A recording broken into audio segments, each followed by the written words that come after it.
I got too unlucky.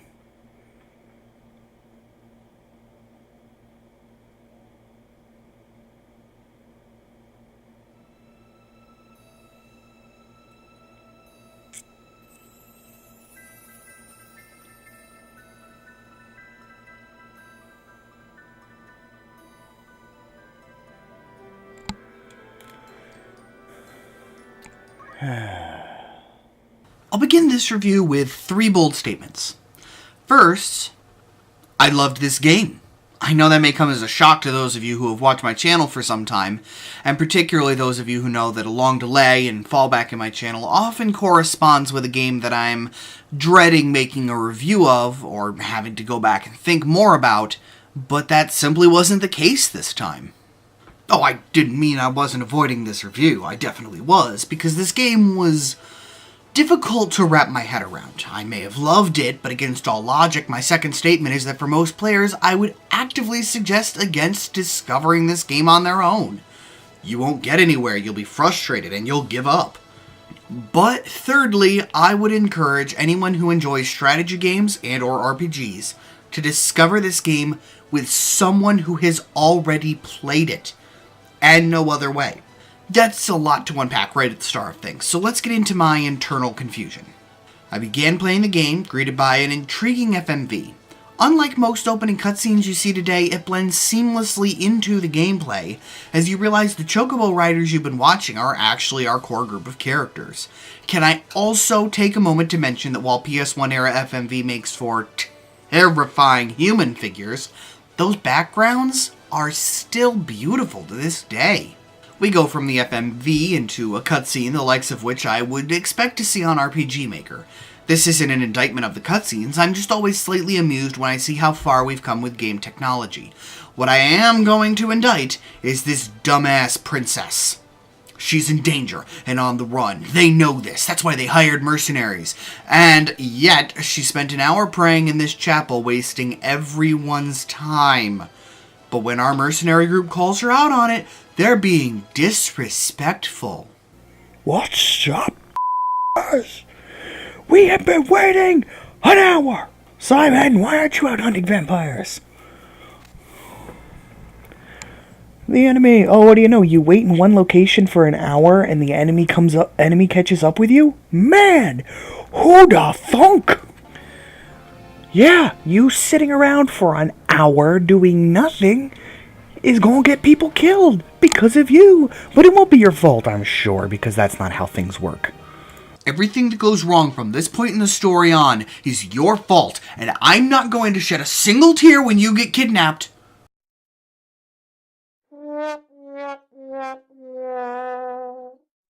Oh, come on, I was kidding! Well, before her kidnapping, you'll get to watch, and just barely participate in, what I think the game considers an introductory battle. The game is mistaken, and you will spend the entire battle very confused. What little I understood of what was going on, I gained from having played Final Fantasy Tactics Advanced religiously during my late teens. This confusion, any potential player should be prepared to be very used to. The game explains nothing, and what it does explain, it then lies about or fails to fully explain. Moves will refuse to work in certain ways for no understandable reason. Bad camera angles will result in entire failed battles due to one misunderstanding. Typos result in buying abilities that don't work as advertised and are actually useless. Poor wording leaves you baffled on how things are supposed to work. Certain weapon restrictions can be practically cheated around if you know what to do, and some weapons function in secret hidden ways. All of this while you're shackled with at least one computer AI partner for over the first third of the game. Anytime you have an AI companion, you will have to essentially play as if there was an extra enemy that you're playing around rather than with. I know, I said I loved this game, didn't I? That love must be tempered by its extreme issues. As I played through the game and streamed it, those who had played the game before and loved the game dropped into my stream. And when things didn't make sense or I needed something explained, and when confusion constantly ran rampant, they were there to explain what was going on to me in a way that the game never would have. Even with their help, there were still some massive problems that were either due to the AI, the game actively lying, or things that I just couldn't understand why it was working that way, but gave me enough understanding as encouragement to keep pushing my way onwards. Usually I believe the argument that, oh, stick with it, it gets good later, is absolutely stupid and should be completely disregarded in most cases. It's synonymous with those idiots that tell me, oh, you don't like IPAs because you need to drink more IPAs. No, I don't like IPAs because the hops obliterate the nuance of flavor that doesn't quench my thirst and it scratches at the back of my throat. It's not a good flavor. Why do you insist on telling me Likewise, I have my real complaints about whatever is causing me to hate these first few hours. Why should I keep going? The best case scenario would be that the game completely changes to remove the reasons I'm not having fun. But if that happens in the game, why were those first hours included? If the later hours are so much different and superior, just cut the problem ones. Final Fantasy Tactics really does get better if you have someone explaining what's going on and stick with it past those first few hours, though. When the game takes off the water wings full of cement that is your AI teammate, you'll find the pool opens up and you can have fun with it. You'll unlock the cooler, more interesting classes, and you'll overcome the biggest hurdle. What makes those first few hours miserable, apart from the AI, am I harping on the AI enough? Well, I'm sure not done. What makes them miserable is the level of knowledge necessary to engage with the game that is never provided. One viewer actually gave me the link to an entire fan wiki at one point, suggesting that I really should read the entire thing to enjoy my time playing the game, and this information is what should have been in the game, according to him. Was he right and it should have been in there? Yes, very much so. Should I have had to read an entire friggin' wiki in order to enjoy a game? Give me your hypothetical speaker. Say that again. See what happens to you. I cannot stress enough that while these complaints are significant, if you can push past them and either use the wiki or a past player to explain things, you'll find the enjoyment in it. Whether that's the ability to find job combinations that are overpowered, just the pure joy of certain classes, I adore the Geomancer and Mediator, or if you want to enjoy an RPG story that actually kept me guessing all the way to beyond the end credits, there's something here for you. But I also cannot stress enough that had I not had those viewers while streaming, if, as usual, it had just been me on my own with the game, talking into the void without a viewer, I never would have made it beyond those first few hours. The barrier for entry is set so high as to be almost truly impenetrable to an entirely new player. Let's take a break from complaining and look at the story. You are Otter, youngest child of the Bouvier family. You have a name that the story gives you, and I changed it. And the names in this game are so weird I can't remember what it was. I actually can't remember the names of most of my own main team that I used in every single mission in the game. I remember Deleta, because I wanted him to be deleted. I remember Rad, because he was just that. And I remember Willy, because he's named Willy. Everyone else, whether they were in my party or in cutscenes or whatever their role in the game, I don't actually remember their names, because they were all so unnecessarily ridiculous. It helped to contribute with my only difficulty with the story, actually. RPG Maker style graphics have the significant drawback that everyone looks the same to a certain degree. It's all the same character or couple of character models. When you then put that identical model into similar clothing to other characters or merely generic outfits and combine it with the over-the-top names that can't be remembered, I was often unsure if I'd ever seen the characters appearing in cutscenes and which side of the conflict they were on. With that said, it also reflects on the game how invested I remained through the entire story.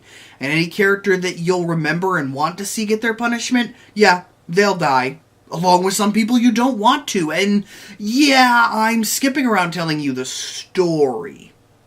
On some levels, I would say it's your typical RPG story. You're a noble that falls out with the noble family after seeing that the rebels are right about how corrupt they are. The church is even more corrupt and controlling people. Everyone is fighting over who will succeed the crown, and your character will serve as the linchpin for the arrival of peace. But to say you already know where the story is going just from what I've said and knowing it is a Final Fantasy game does this story a disservice. Sure, that might be true of some other games. Oh, sorry. Final Fantasy XII. But this story really did keep surprising me. I don't want to spoil the story for anyone who hasn't discovered the game yet, because it did actually feel unique. Some elements felt familiar from other RPGs or Fire Emblem games, but it did things in a different way that I hadn't seen before. If you can push past the earlier mentioned barrier, the story will be worth the effort. I had originally written the closing statements here, but no, I cannot end this without complaining some more. What about, you may ask? The AI. The opening for this video was not a joke. It was not hyperbole. It was the cold, crippling reality and was very common throughout the game. There are several missions where you have to protect an AI companion, but they are so unbelievably stupid you swear they're trying to die. One mission where you're ordered to save a character on a wall, he will repeatedly start the battle by jumping off the wall into the middle of the entire enemy team. You physically can't move far enough to get within the walls to try and prevent his death faster than the entire enemy team can use him for the training dummy that outsmarts him. How are you meant to win the fight? Keep reloading over and over until he doesn't do that, then hope the fight goes right, because if you lose, you'll go back to reloading again and again. Can't throw Phoenix down from atop the wall for no explained reason. 3 more reloads as he runs into the enemy team. Couldn't see the last night because of the terrible camera angles around the wall and thought he was dead. 5 more reloads. Series of unlucky blocked attacks result in death.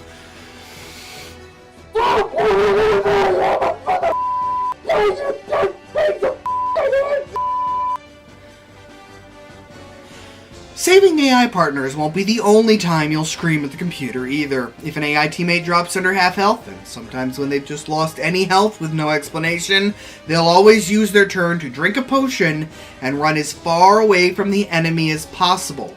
So let's say you built a line using the AI teammate. The line is protecting your squishy black mage who is charging a big magic attack for the win. The enemy archer goes before your AI teammate and deals him 7 damage. He still has 40 health and the knight's only hit for 10, but his max health is 80, and his turn is next. He drinks a potion, runs as far away as possible, leaving your mage exposed to that knight, who proceeds to run in and kill your mage. Lacking the damage, and with a teammate so far out of position, you try and regroup, but are picked off by the archer, while you desperately try to revive the mage and get the battle back in order. By the time your AI teammate returns, it's far too late and you've already lost.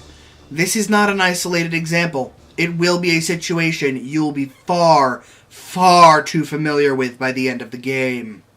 Even once you're finally allowed to bring in a full team of 5, the AI won't be done ruining your life. Rather than a turn-based system like most strategy RPGs of the style implement, Tactics likes to implement this semi-turn-based speed system used in other Final Fantasy games like 7. When your turn happens is based on when your turn counter hits 100 rather than a set order. Trying to cast magic or charge an attack takes extra time, placing your actual attack at some unknown point after your turn. You need to make sure you check when the attack is going to go off in comparison to the turn list, so you can check how safe your character will be carrying out their attack. If an enemy moves, the charge attack will miss. Magic will track down a moving enemy, but all magic effects are an area around the target, so you can end up killing your own team with powerful magic if you're not careful. This system wouldn't be a problem if the turn list didn't outright lie. The programmers never allowed for the counter to recognize several situations. The first is the disturbingly common situation where your cast time is so long that you'll cast next round, after everything else happens. It's a new round, so the game resets the list when you look at it.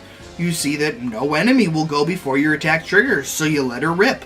Then every single enemy goes, destroying every part of your strategy. What could you have done better? Not trust the game. Even more insidiously and annoyingly, the game isn't actually programmed to track the real turn order of characters. It generates turn order based on the assumption that all of the turn count was used up on one turn. This is accomplished by both moving and using an action. If you do only one of these things, or neither, then your CT will decrease by a smaller amount and your turn will come again sooner. The game was not set up to handle recognizing this extremely common situation, thus it pretends that situation never happens. Thusly, it can claim your charge attack will go off immediately after your turn. No one else will get to act, so you set your charge attack in motion, then up to 5 more characters get their turns before the attack goes off. My bad, tactics. Next time I'll assume you're lying and never use a charge move again. I actually really did that. I stopped using offensive magic too, unless it was being cast by my calculator. Yes, that is a real class. Did I mention this game is amazing? I only used calculator magic because it's cast instantly as if it was a normal attack. It seems it really is time to wrap this up now though. If you're playing on your own, I'm not sure I could have possibly gotten past everything that frustrated me so much to fall in love with this game. But now that I've finished it, I can't help thinking about when I'm going to go back and play it again. This is a great example of a game that could be perfect if it was remade with modern graphics and AI. Don't change the story, the classes, the moves, the fights, any of that. Just fix the barrier to entry, update its looks, and overhaul the partner AI, and this would be a perfect game. As it stands, if you have the patience to go through an entire wiki, or if you have someone who's finished the game in the past and would enjoy watching you play, this is definitely a game worth checking out. But otherwise, I can make no guarantees. After a lot of feedback of people being confused about whether or not I like games, I've decided to start including an outro, with a numbers rating score and a quick synopsis of what I've thought of the game. So with that said, Final Fantasy Tactics. An absolutely beautiful game marred by an entry cliff and brain-dead AI. 7 out of 10.